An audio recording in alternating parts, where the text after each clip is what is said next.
மாவட்டத்தில் கோடை விழா துவங்கியிருக்கு. ஒரு மகிழ்ச்சியான ஒரு தருணம்.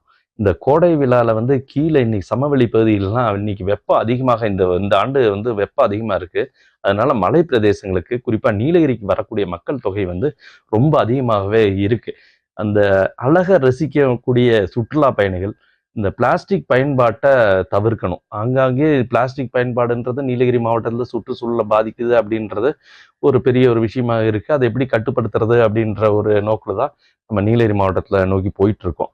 இந்த மாதிரி இருக்க சூழ்நிலையில் வரக்கூடிய சுற்றுலா பயணிகள் அவர்கள் யூஸ் பண்ணும் பிளாஸ்டிக் பொருட்கள், பிஸ்கட் பாக்கெட் எல்லாமே இன்னைக்கு பிளாஸ்டிக் தான் கவராகி வந்தாலும் அதை யூஸ் பண்ணும்போது அதை முறையாக அதை வந்து டிஸ்போஸ் பண்ணுறதுக்கான வேலை செய்யணும். அங்கங்கே காட்டு பகுதியில் இப்போ வர டூரிஸ்ட்டுகள் அங்கங்கே தூக்கி வீசிட்டு போயிடுறாங்க.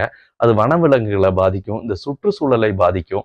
அது இல்லாமல் இருந்துச்சுன்னா மிக அற்புதமாக இருக்கும். இந்த சுற்றுச்சூழலை பாதுகாக்க இருந்தால் தான் நம்மளுக்கு இந்த மேலும் மேலும் இந்த டூரிஸ்ட் வரும், நம்மளுடைய வாழ்வாதாரமும் சிறக்கும். அதனால அந்த ஒரு சிறப்பான வேண்டுகோளை விடுத்துக்கிறேன்.